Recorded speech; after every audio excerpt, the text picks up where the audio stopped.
Olá, minhas caras, olá, meus caros. Vamos então para a nossa aulinha de hoje, nossa última aula remota, né? Eu pretendo continuar a gravar as aulas depois, né? Para a gente, para quem não puder, enfim, a gente também não sei como é que vai ficar a situação nesse retorno, que é para ser semana que vem, mas enfim, até lá muita coisa pode acontecer. Provavelmente a gente começa, mas vamos ver como é que vai ser a dinâmica, né? A gente tem a aula sexta-feira, né? Vai começar segunda-feira, temos 5 dias para ver o que vai acontecer no Unicentro. Em princípio, nos vemos semana que vem presencialmente. Então, o que eu quero fazer hoje não é passar matéria nova, não deixar, assim, passar um pouco de matéria nova, mas, enfim, não avançar muito, mas pontuar algumas coisas, esclarecer coisas que eu já disse na última aula, para a gente poder começar, de fato, a nossa lógica de proposições, o cálculo proposicional, tá? Vocês se lembram que a gente, na última aula, falou um pouco sobre a passagem que a gente está fazendo da lógica aristotélica para aquela que é a lógica contemporânea. E um dos modos, ou um dos aspectos dessa mudança, dessa passagem, é a mudança de uma lógica de termos, onde aquilo que interessa são o sujeito e o predicado que aparecem nas proposições categóricas e suas relações, para uma lógica de proposições, onde aquilo que interessa são as relações entre as próprias proposições. Eu tentei mostrar para vocês algumas coisas, algumas ideias importantes, entre elas, primeiro, que, do ponto de vista da lógica, aquilo que interessa a respeito das proposições, que elas são ou verdadeiras ou falsas. Então, a gente toma proposições como sendo um bloco, seja a proposição chove, seja a proposição chove enquanto eu estou aqui tomando um suquinho e a melancolia desce sobre mim. Essas frases todas, né, se a gente trabalha com unidade, ela tem um valor para a lógica, que é ou verdadeiro ou o falso. E os argumentos proposicionais, os argumentos que envolvem proposições, eles dependem justamente da relação entre os valores de verdade das proposições. Primeira ideia importante. Segunda ideia importante é justamente a ideia de valor de verdade, a ideia de que o verdadeiro e o falso são valores lógicos. A validade tem justamente a ver com o valor, com aquilo que vale logicamente, e aquilo que vale logicamente é você passar do verdadeiro para o verdadeiro, preservar a verdade. Se você parte do valor de verdade verdadeiro, chegar no valor de verdade falso. Tá? Finalmente, a terceira ideia que eu apresentei para vocês, a terceira ideia fundamental, pelo menos vocês devem lembrar da nossa última aula, é que justamente, então, existem termos, existem palavras na língua portuguesa que ligam proposições em função da sua verdade. E elas dão um resultado, elas operam sobre proposições do mesmo jeito que a gramática opera sobre a língua ou que operações matemáticas operam sobre números e símbolos. A gente obtém certos resultados através do uso de certas palavras.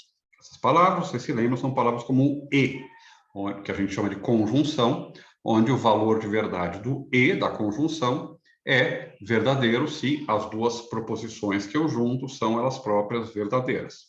Se uma é verdadeira e a outra é falsa, o valor do e, como um todo, é falso. O ou, a gente viu, é diferente. No ou, basta que uma das duas proposições seja verdadeira. Se pelo menos uma é verdadeira, a nossa disjunção, a nossa frase com ou no meio, é falsa. Tá? Para que a gente comece a entender um pouco como isso funciona, o que eu vou fazer? Eu vou pegar o livro do Note, que é o livro que a gente está seguindo, e vou ler o livro do Note e apontar alguns aspectos importantes, algumas palavras importantes, algumas ideias novas que aparecem no livro do Note e com as quais a gente vai começar a trabalhar. Em breve, na semana que vem, na próxima aula, o que eu quero é já que a gente estabeleça o vocabulário e as regras de formação do cálculo proposicional. Em seguida, o que a gente tem que fazer são as regras de inferência. O vocabulário são justamente as palavras com as quais a gente vai trabalhar. As regras de formação são as regras para a gente formar novas proposições utilizando o nosso vocabulário. E, finalmente, as regras de inferência são as regras para construir argumentos. Então, são esses 3 passos. Na verdade, são 2 momentos. Um primeiro com, então, vocabulário e regras de formação, e um segundo com as regras de inferência. E com isso a gente vai fechar, então, o nosso cálculo proporcional e obter uma série de resultados bastante interessantes, como vocês vão ver, tá? Então, o que eu vou fazer agora vai ser justamente projetar o livro do Note e eu vou ler alguns trechos, porque algumas ideias importantes aparecem lá e eu quero que vocês vejam, ok? Bom, gente, então, vocês têm aí, outra coisa que eu esqueci de falar para vocês é que a gente vai chegar nas tabelas de verdade, que são uma coisa super divertida, tá? Enfim, então vocês têm aí o capítulo 3 do Note, que é o capítulo do cálculo proporcional, tá? Que é começa na página 85 do livro, né? Página 96 do PDF. Então, vocês podem acompanhar aí, ok? Bom, primeira coisa que eu quero chamar a atenção para vocês. A gente está começando, assim como o Note, né? O estudo da lógica formal, que eles falam aí. Mas eu não acho a definição de lógica formal que eles oferecem a melhor possível, né? Porque eles dizem lógica formal é o estudo de formas de argumento, regras abstratas de raciocínio, separadas em vários argumentos diferentes. Bom, isso vale para a lógica em geral, né? A lógica estuda formas de argumento, tá?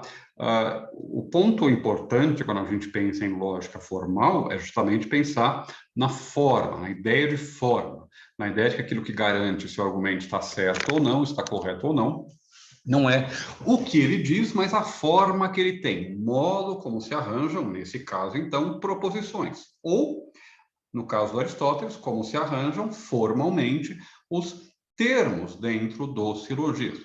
Sob um certo aspecto, a lógica aristotélica também é uma lógica formal, ou talvez, se a gente preferir, semiformal, porque a gente usa alguns símbolos e palavras digamos assim, da linguagem natural, né? Mas dá para formalizar a lógica aristotélica. Há uma parte da lógica aristotélica que também é formal, tá certo? Mas para a gente entender um pouco a diferença entre lógica formal e lógica informal, teoria da argumentação, retórica e assim, todas aquelas coisas que caem do outro lado da cerca, uma palavra importante que aparece aí, talvez dê uma dica para a gente, talvez ajude a gente. Ele vai dizer o seguinte, logo em seguida. Neste capítulo, enfocaremos em algumas formas fundamentais de raciocínio de um ponto de vista sintático, gramatical, tá? Sintático, tá? A sintaxe se opõe à semântica, tá? O ponto de vista sintático se opõe quando a gente fala em lógica, quando a gente fala em linguística, quando a gente fala em filosofia da linguagem, né? Em todas essas áreas da filosofia, o sintático se opõe sempre à semântica. Sintático tem a ver justamente, então, com as regras de combinação, enquanto o semântico tem a ver com o significado. A gente estudou, por exemplo, falácias, tá? E várias das falácias que a gente estudou, a maioria delas, são falácias de tipo semântico, onde o problema tem a ver com o significado daquilo que está sendo dito, e não com o valor ou não de verdade daquilo. Por exemplo, se eu digo racismo é uma mera palavra, portanto, não devemos nos preocupar com meras palavras, portanto, não devemos nos preocupar com o racismo. A gente tem aí uma falácia, claramente, de semântica, claramente, é uma falácia onde a gente confunde, né, o domínio da metalinguagem com o domínio da linguagem, ou uma palavra com aquilo que a palavra significa. Tem a ver com o significado da palavra, né? É um erro de raciocínio que tem a ver com o significado. Em filosofia, a gente vai dizer que esse erro é semântico, que essa falácia é semântica. Semântico é tudo que tem a ver com significado, tá? Semeion em grego é signos, símbolos, tá? É o que significa algo, né? Então, é o que tem a ver com o significado. Ao contrário, sintático é aquilo que tem a ver não com o significado da nossa linguagem, mas com o arranjo da nossa linguagem, a estrutura da nossa linguagem. Justamente a forma da nossa linguagem, as regras que dizem o tipo de arranjo que a gente pode fazer, tá certo? Quando vocês aprendem, por exemplo, para escrever uma adição, vocês têm que escrever 2 mais 2 igual 4, e não 4, 2, 2 mais igual, né? Isso são regras sintáticas, tá certo? A gente também tem regras sintáticas em português, né? Não separar sujeito de verbo através de vírgula. Tem a ver como é que eu arranjo símbolos no português. Então, sintática que tem a ver com a forma, com a estrutura, ou mais especificamente com o arranjo dos símbolos, e não com o significado, não com aquilo que eles querem dizer. Então, o que a gente está fazendo agora, e veja, ele fala que é abstrato, facilita generalizações, tá? A gente está justamente entrando em um nível superior, um nível mais abstrato, no qual a gente deixa de lado o significado dos nossos argumentos e vai se importar só como eles se apresentam, com a sua forma, ok? E veja, ele vai começar com 3 argumentos, ele diz que tem a mesma forma, tá? Embora a gente não tenha uma definição formal, lógica, do que é a forma, tá certo?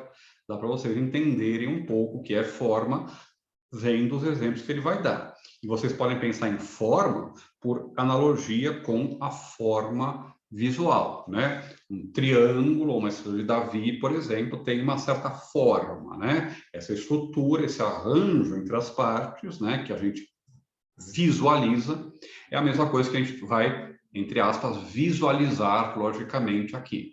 Vocês podem perceber, se pensarem um pouco, se olharem um pouco esses exemplos, que eles têm a mesma forma, eles têm o mesmo desenho, né? Eles têm o mesmo jeitão, tá certo? E vejam qual é o jeitão ou desenho desses argumentos.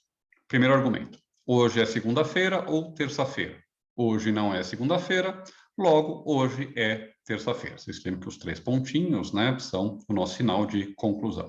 Segundo argumento: Rembrandt pintou a Mona Lisa ou Michelangelo a pintou? Não foi Rembrandt quem a pintou, quem pintou a Mona Lisa, logo foi Michelangelo que pintou a Mona Lisa. E o terceiro, né, que vem logo em seguida: ele é menor de 18 anos ou ele é jovem? Ele não é menor de 18 anos, logo, conclusão, ele é jovem.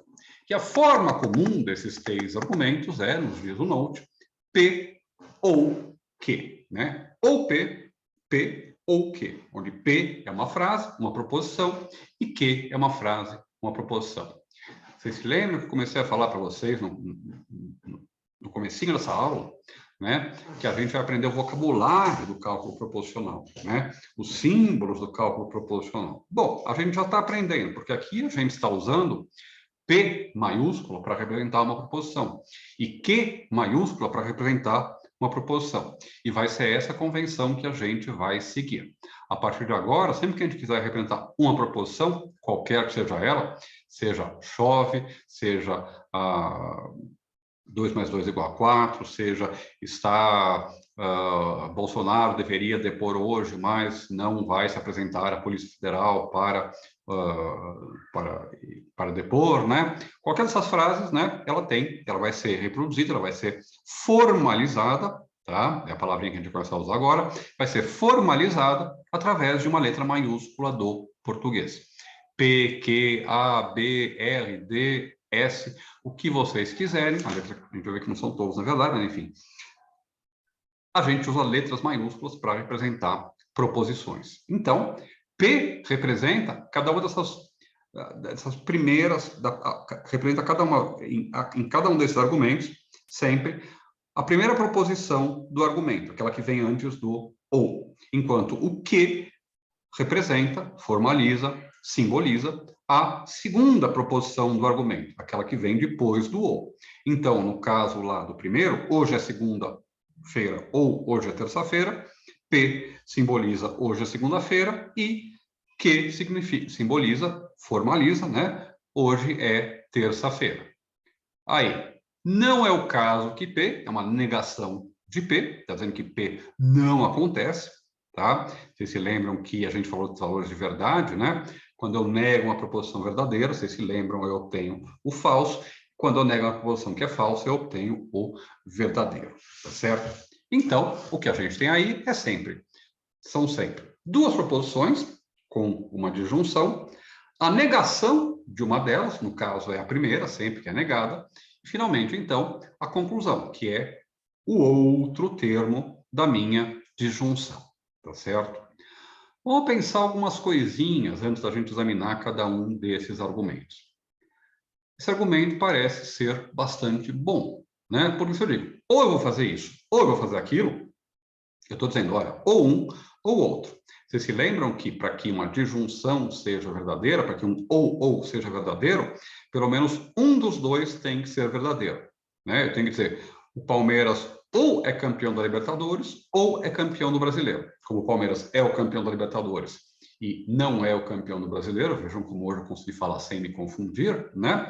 Como o Palmeiras é o campeão da Libertadores, mas não é o campeão do Brasileiro, a minha disjunção é verdadeira, porque um dos dois termos é verdadeiro. Se eu dissesse ou o Corinthians é campeão paulista ou o Corinthians é campeão brasileiro, a minha disjunção é falsa porque os dois são falsos. O Corinthians não é nem campeão brasileiro, nem campeão paulista, e creio que não é campeão de nada atualmente. Talvez um sub-12 lá, paulista, enfim. Bom, voltando à lógica, tá? O que isso ensina para a gente? O que isso diz para a gente? Lembre-se, isso diz o seguinte: se a disjunção para ser verdadeira tem que ter pelo menos uma das duas verdadeiras, se uma eu sei que não é verdade, a outra tem que ser verdade. Professor, como é que eu sei que a disjunção é verdadeira? Bom, porque eu coloquei ela como premissa, e a premissa tem que ser verdadeira. Então, se eu coloco isso como premissa, se esse ou é verdadeiro, então um dos dois tem que ser verdadeiro. Se um não é verdadeiro, então o verdadeiro é o outro, tá? E vejam que curioso, essa forma de argumento se chama silogismo disjuntivo, tá? Professor, mas você não falou que Aristóteles não falava de proposições e que silogismo é um termo do Aristóteles, né, que significa união de afirmações? Sim, exato. Grande parte da obra do Aristóteles, a maior parte da obra do Aristóteles, é dedicada simplesmente a argumentos que envolvem termos. Mas há algumas passagens, né, em particular nos primeiros analíticos, tá, em que ele examina algumas outras formas de argumentos. Argumentos que envolvem, por exemplo, necessidade, contingência, possibilidade, argumentos do tipo silogismo disjuntivo, argumentos do tipo silogismo hipotético, que a gente vai ver também, tá? Então, ele já tinha, digamos assim, pressentido, né, que faltava alguma coisa, aquele modelinho do silogismo categórico, clássico, né? E vejam que aqui, inclusive, tem uma palavrinha para a gente distinguir. O silogismo que a gente estudou é o chamado silogismo categórico. Esse silogismo aqui é o chamado silogismo disjuntivo, tá certo?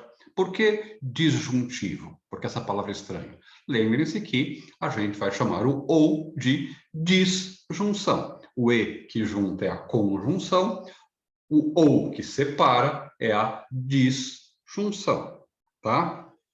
Quando vocês acertam alguma coisa com alguém, vocês fazem um contrato, né? E quando vocês não se acertam mais, vocês fazem um destrato. Vocês né, tratam esse argumento. Essa ideia aqui, né? Conjunção, disjunção. Conjunção junta, junção separa, tá? E veja, esses três argumentos têm a mesma forma. É sempre ou um ou outro, não ou um, logo o outro. O cálculo proposicional se constrói basicamente com argumentos desse tipo. Argumentos em que proposições permitem estabelecer a verdade de outras proposições. E vejam outra coisa interessante. Vejam por que esse argumento é formal, ou por que a gente está examinando a forma desse argumento. Por quê? Com essa forma aí, tanto faz o que eu coloco, né, nas minhas afirmações, como P ou Q. Qualquer que seja a proposição que eu coloque no lugar de P, qualquer que seja a proposição que eu coloque no lugar de Q, esse argumento sempre vai dar certo. Ou eu como macarronada, ou eu como feijoada. Não é o caso que eu como macarronada, logo comi feijoada. Ou a Unicentro retoma as aulas presenciais segunda-feira, ou não voltaremos nunca mais, vamos todos morrer numa pandemia, né? Não vamos todos morrer numa pandemia, logo a Unicentro retoma as aulas segunda-feira, né?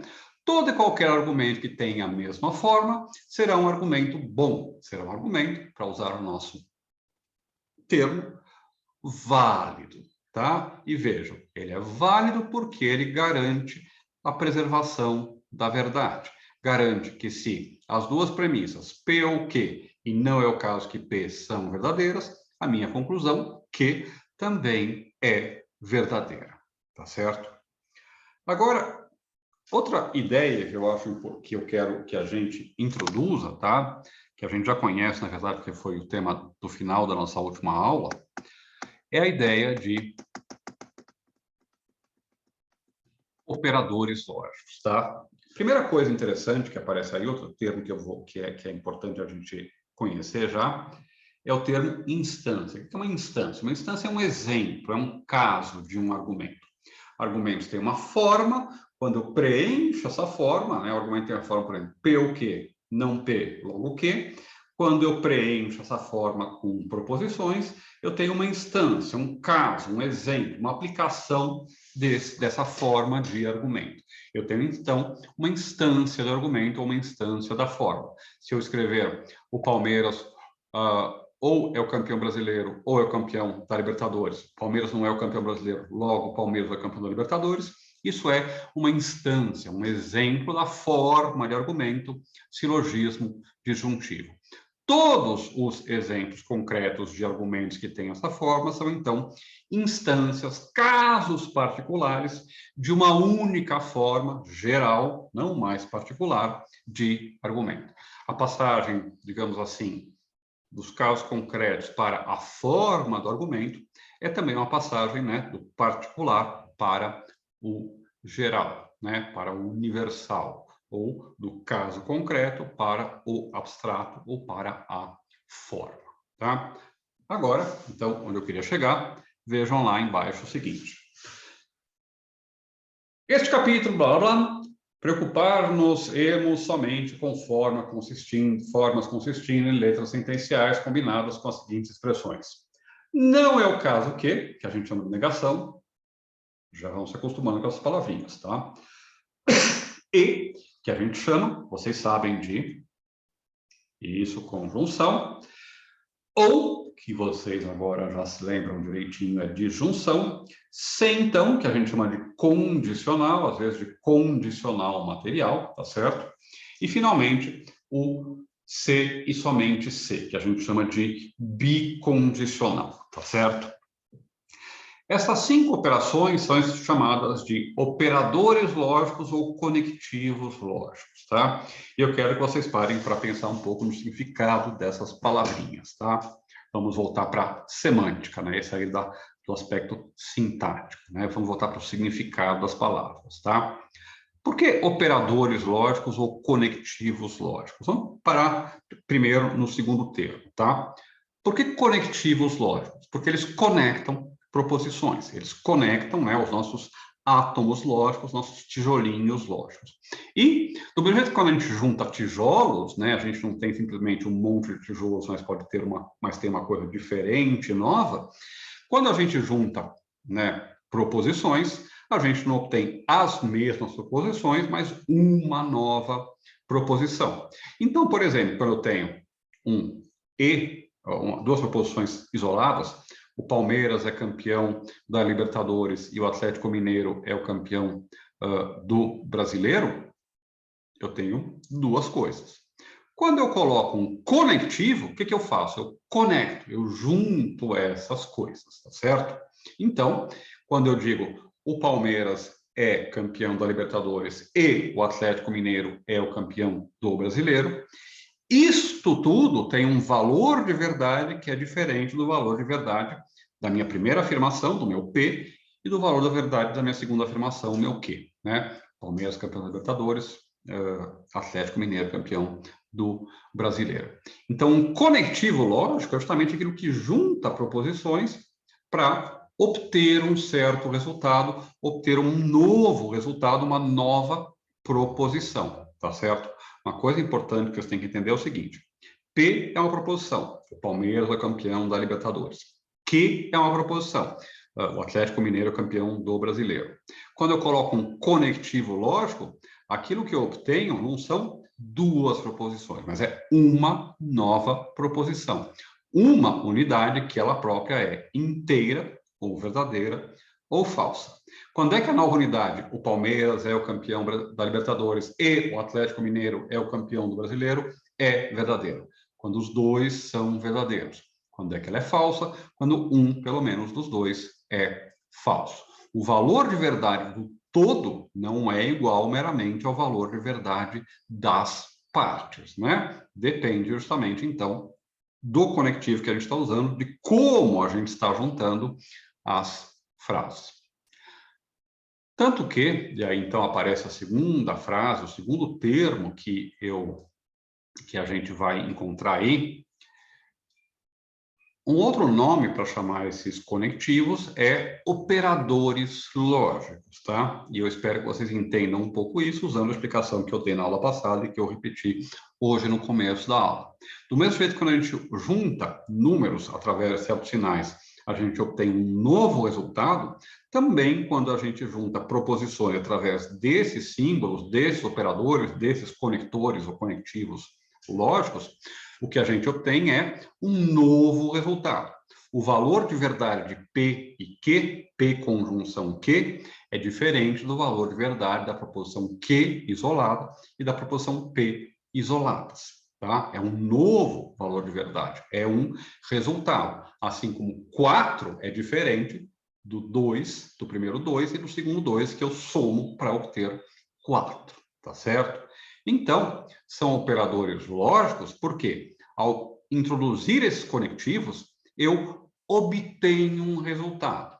Diferentemente do resultado que a gente pode obter na língua portuguesa ou na matemática, que são infinitos, eu obtenho sempre um único resultado, ou verdadeiro ou falso, tá?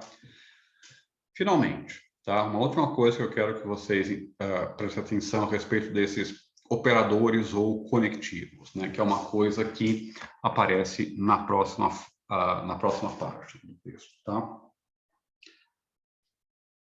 Desses 5 operadores, desses 5 conectivos lógicos, não, e, ou, se, então, se e somente se, 4 são chamados de operadores binários. Por que binário? Tá? Porque ele junta duas coisas, né?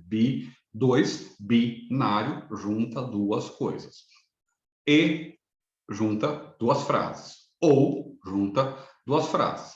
Se, uma frase, então outra frase. Junta duas, né? Se e somente se, o Palmeiras é campeão da Libertadores, se e somente se classificou para a Libertadores, se e somente se foi o time que ganhou a final, né? Também junta dois átomos lógicos, dois tijolinhos, duas proposições, tá? Tem uma exceção. Qual é? A exceção é a negação. A negação é o único operador lógico, né, que não modifica duas proposições, mas que modifica uma única proposição. Modifica P, modifica Q, ou modifica um grupo inteiro de proposições, um conjunto inteiro de proposições ligado pelos conectivos lógicos. Então, a gente vai dizer o quê? A gente vai dizer que E, conjunção, ou disjunção, se, então, condicional, e se e somente se, bicondicional, são operadores binários, porque eles são dois lugares, porque eles juntam duas proposições. E a negação não é o caso que é o único operador unário, tá? Operador unário que modifica uma única proposição, tá certo? Bom, para terminar nossa conversinha rápida de hoje, espero que a gente retome tudo isso com detalhes ao vivo, tá? Semana que vem, eu quero chamar a atenção para vocês que logo em seguida aparecem os símbolos, tá? Que são usados para representar esses operadores, tá? E também quero dizer que existem outros, tá? E que não são exatamente esses que a gente vai usar, tá certo? A gente vai usar, enfim, mas eu vou... Semana que vem eu faço a tabelinha dos símbolos, tá? Mas só para vocês verem, tá? Deixa eu parar de stop share aqui.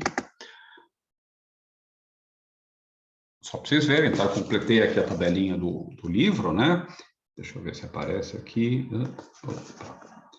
né? Tem outros símbolos que a gente vai usar. A gente, em particular, vai usar esses que eu escrevi aqui na segunda coluna, tá?